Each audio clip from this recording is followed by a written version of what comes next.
Alright guys, we're gonna, let's say, jump down a rabbit hole, let's call it that. I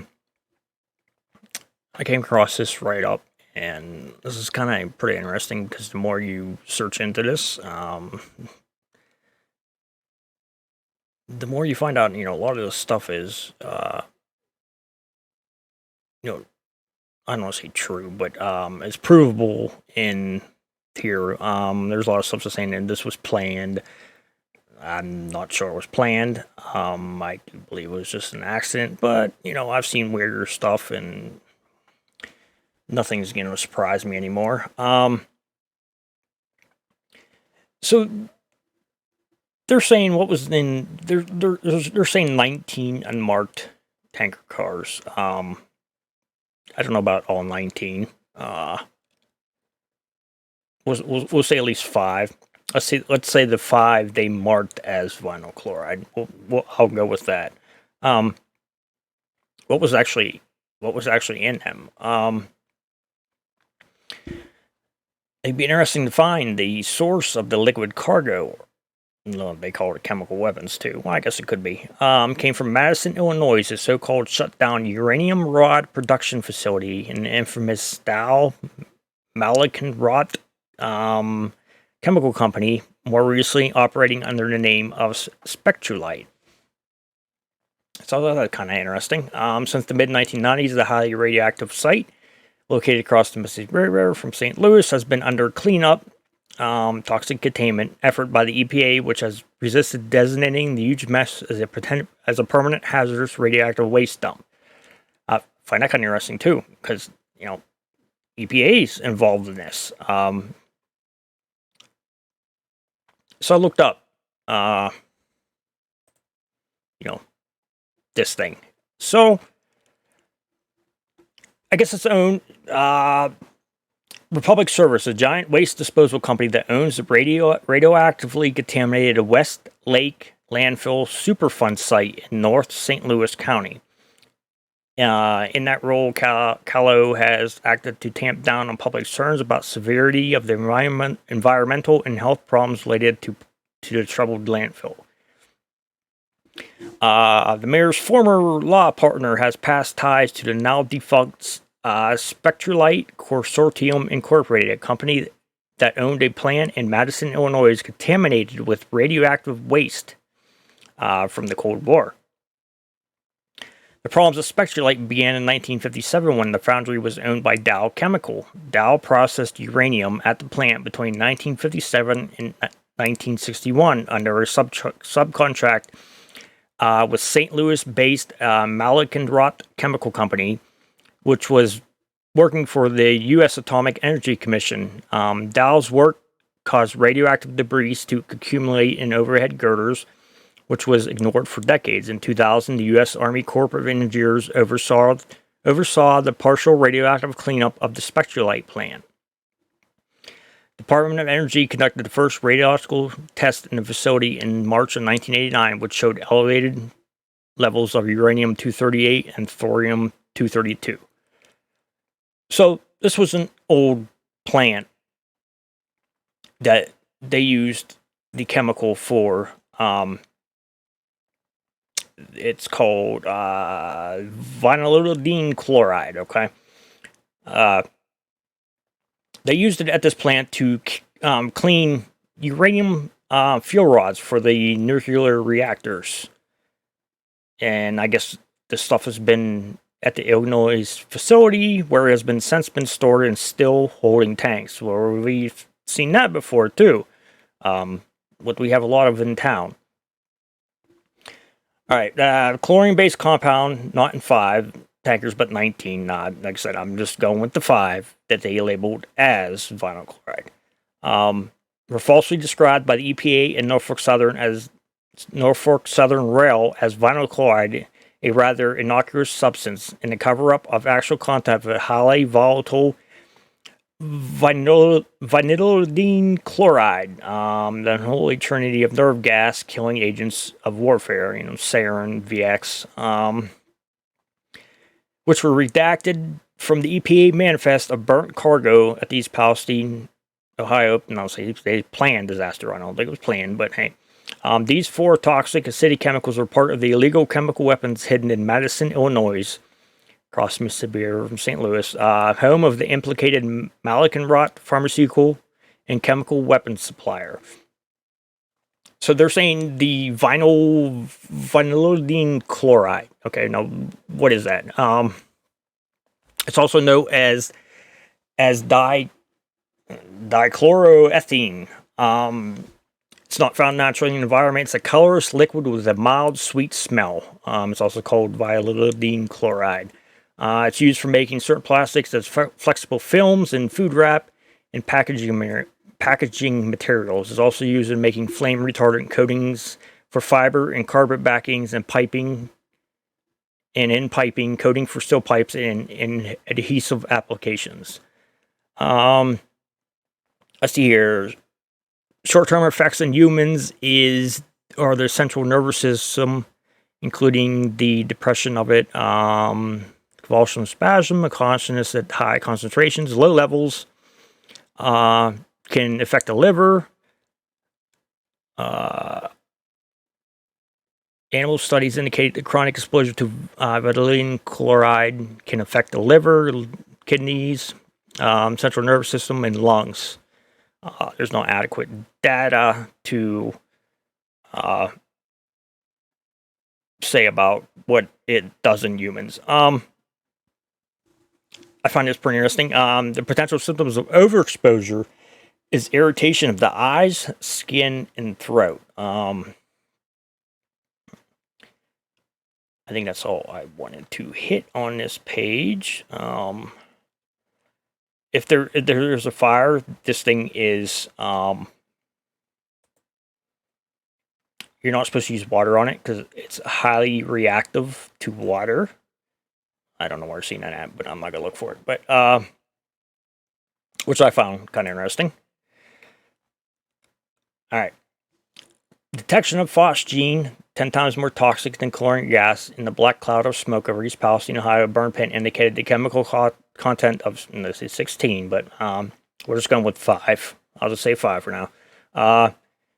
Indicated the chemical content of the 16 mysterious tanker cars was not vinyl chloride as falsely claimed by Dallas Spectrulite Chemical Malakenrod Pharmaceutical. Well, that's one heck of a name.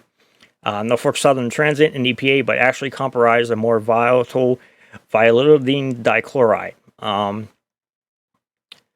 then it goes into some fancy stuff. The carbon element in vinylidene increases volatility, flammability due to exposure to heat, which the tanker car was on fire 20 miles before the derailment. Watch this to see it on fire. We've all seen the footage. In addition, the friction of the toppled steel tanker sliding over gravel would not have been the cause of the tanker car starting on fire, since it was already on fire before the derailment. It's the possible planned toxic acidic chemical spill. I don't know about planned, but then we hear about this mysterious orange car.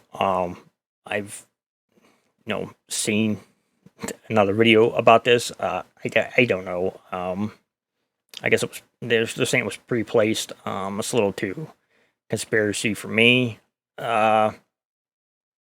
We really won't go into that. That's too.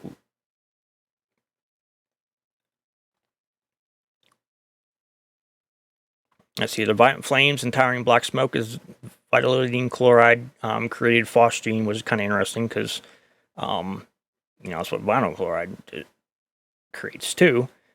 Is that the same thing as vinyl chloride? What I could find is they were 2 different things, but maybe my chemical people out there can tell me.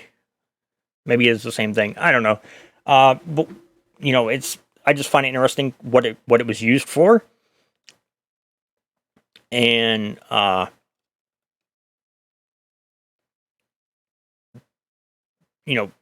because it was used for that, would it be? It would be, radioactive if it was used to clean rods. So, I don't know. Let's see here. Was led to the The harmful effects now and near the future of any and all humans and animals were exposed or will be exposed to. They're saying 1,200 miles. Over 100,000 wild animals and birds from 5,500 local species were reportedly killed, and many local residents have been suffering and will suffer from phosgene poisoning, aka chemical poisoning, from the Norfolk EPA hell pit burn. Vitolidine chlorine affecting their blood and respiratory system. This goes into this a little further down. I'll wait till I get down there. I see here despite mass media ignorance and denial of toxic acidic smoke of nano and micro dust particles, it bonds with water in the air, and forms acid rain, which is kind of weird because we've seen all them videos of people with them weird. There's like weird film on their cars, and there was a snow up in Canada that had that weird look to it when it melted. Could be just coincidence, but I don't know. I kind of going with anything now because you get the EPA involved in this, the cleanup of this site, and then you get the EPA involved in the cleanup of this site, but they don't want to. They're not releasing much info, so kind of makes you think. I don't know. Let's see here. It's a toxic, colorless gas in low concentrations. Its musty odor resembles that of freshly cut hay or grass. It can be thought as formaldehyde with the hydrogen atoms replaced by chlorine atoms. That was used in World War I as phosgene was used as a gas, chemical weapon. It's heavier than air, so it sinks to the lowest part of the, wherever it's at. In addition to small amounts occur from the breakdown and combustion of organochlorine compounds such as poisonous agent chloroform. This is the particle thing that NOAA put out about the particles of when they released it. Let's see here. What goes up, what must come down? The phosgene poisoning is raining acid from the sky, including American and Canadian soils, 1,200 miles, each direction. There's all the states.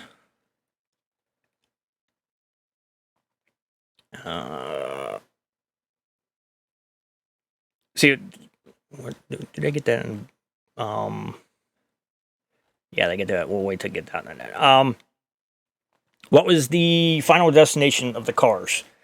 The train was headed by the Norfolk Southern Transfer Yard in Beaver County, Pennsylvania. The 16 unmarked, highly toxic tankers, I don't know about 16, we'll go with 5, would have been transferred and taken to Edgewood Chemical Weapons Arsenal, located in the U.S. Army's Aberdeen Proving Ground, fronting Chesapeake Bay, north of Baltimore, Maryland. I found that kind of interesting too, because in the Aberdeen Proving Grounds, you had the Edgewood Arsenal. It was used to test toxic gas. The Agent VX, sarin, mustard, nerve agents, nerve agent reactivators, psychoactive agents, irritants and riot control agents, and alcohol and caffeine. So from 1955 to 1975, the U.S. Army Chemical Corps conducted classified medical studies at the Edgewood Arsenal in Maryland.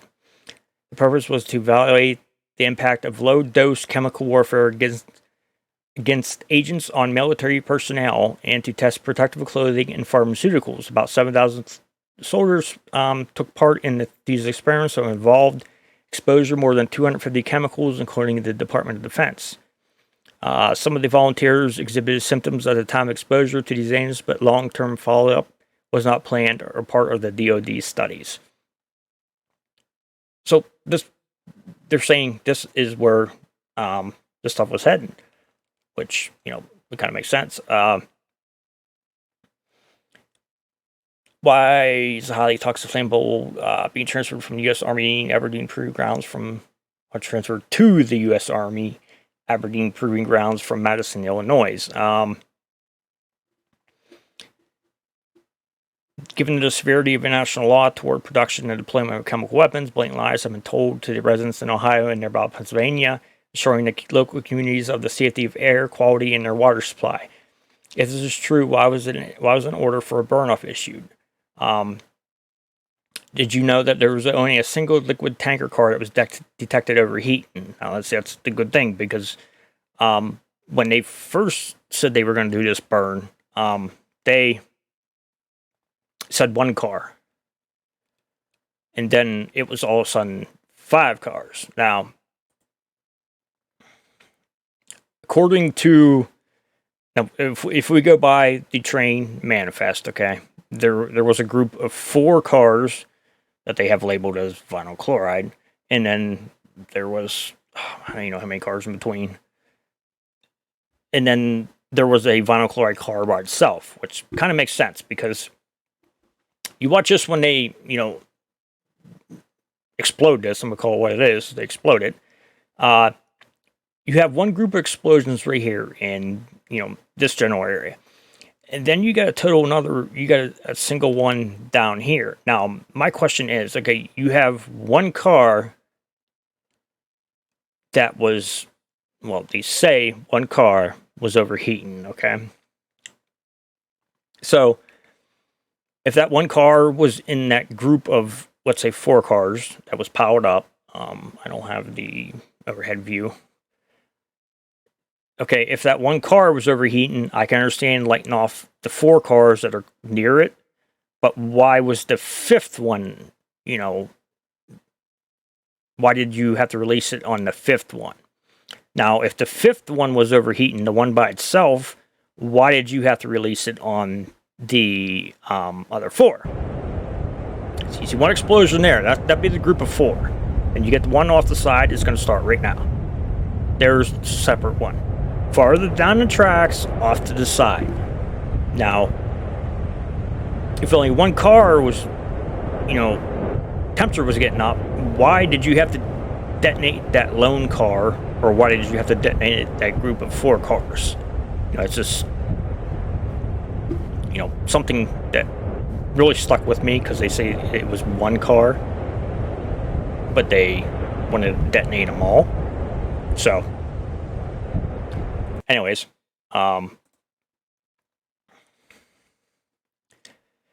this goes into about them making chemical gas for, Ukraine and then Russia. I don't know about that. There have been countless reports of health concerns by residents of East Palestine and surrounding communities, followed by the derailment of 16 liquid tanker cars carrying hazardous chemicals, including vinylidene chloride, that first responders eventually burned off. This was the email that came in. Your son has a cough, rash, same thing that we hear, going on in town everywhere. Let's see here. We heard about the workers getting sick while they're cleaning it up. Another interesting thing is the CDC pulled their people out at the beginning of March because they were getting sick. So they pulled out, the CDC pulled out their team, which was kind of interesting because, it's safe for you to be here, but, they pulled out their team because they were getting sick. Just another, weird thing going on. We know about the shipments stopped because, nobody wants this crap in their state, which may make sense because, you think about it, that,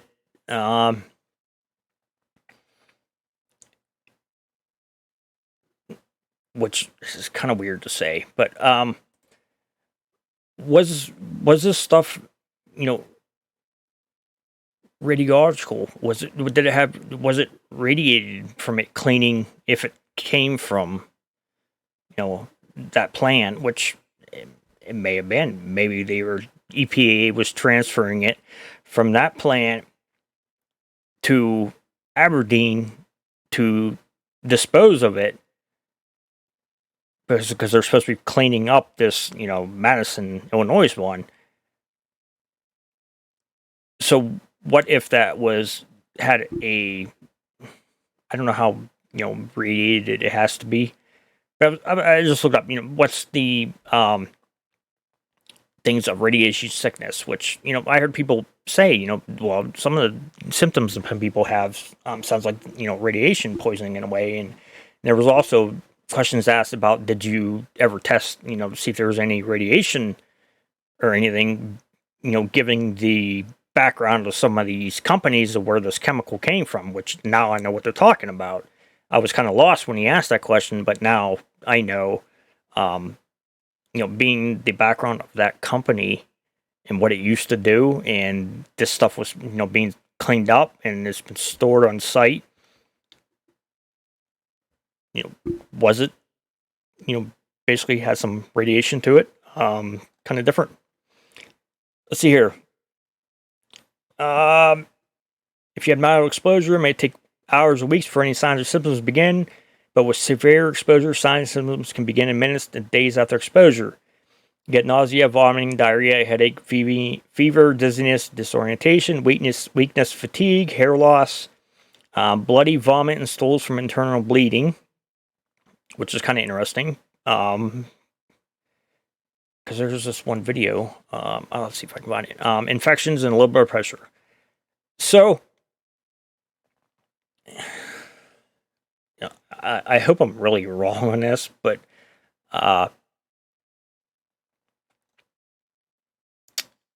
what if, that stuff came from, where's this one?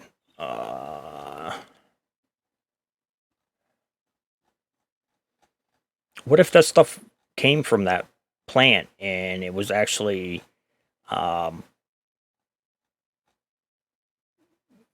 basically had some kind of radiation, type thing to it, and that's why there it is. That's why they're not. Oh, I already have that one. No, I don't. That's why they're not testing for everything. You think about it. You got the EPA involved in the cleanup, and you got EPA involved in another cleanup that may have been transferring their dirty chemicals from one place, taken to another place, and it just happened to derail. And is that why there's the hesitation of cleanup? Testing standards. It makes you think. I got a neighbor, Listen to this.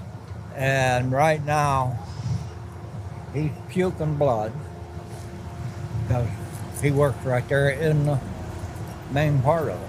People are going back to work because they have to. They need that money. Not like these big boys in North Fork. They're sitting behind a desk or sitting at home, kicked back in their chair, enjoying themselves because they got the money coming in. Do they care about us? No, they don't even care about their own employees. Sometimes a disaster is so overwhelming that it shocks people out of their political corners and brings. So it's kind of interesting. What was the one thing of radiation sickness? Bloody vomit and stools from internal bleeding. So, I don't know. This was just a quick rabbit hole to run down. Beings we know, where it was come out of, and we look it was headed to Pedrick Town, New Jersey is where it was headed, and that is a railroad hub and it's not too far away from Aberdeen and stuff. So interesting. But, you know, I don't have nothing to prove this, so I just wanted to put this out here just to get you guys thinking, because this my ID thing came up too, which is, I don't know. I seen one other thing about that my ID. You know how they were rolling it out in East Palestine, and supposedly, I don't know about this. It monitors your physical activity, your heart rate, your respiration, and anything you might be exposed to. It's a wireless monitoring device. I don't know. That seems a little far fetched to me, but hey, you know, they were saying that because they were rolling this out, that, well, this article is kind of comparing them to, because they was rolling that out, that this was planned, and now they're using these My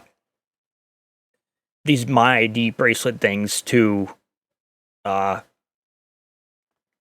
know, keep track of what you're exposed to, your health, you know, your respiration and stuff. I kind of a little too big for me, but hey, all right. Think about that there. I just wanted to go over this real quick because like a lot of stuff in this stuff, you know, checks out about, you know, what that plant used to do, and then the EPA is trying to clean it up. Now the EPA is trying to clean East Palestine up, and they're being hush about it. So I don't know, just something to think about. I like to go down rabbit holes every once in a while. Kind of, you know, takes the like the downing of covering us all the time. It's just ridiculous. But all right, guys, I will catch you guys in the next video. I got a lot to do, so I don't know what I'm gonna do next. We'll figure it out. All right.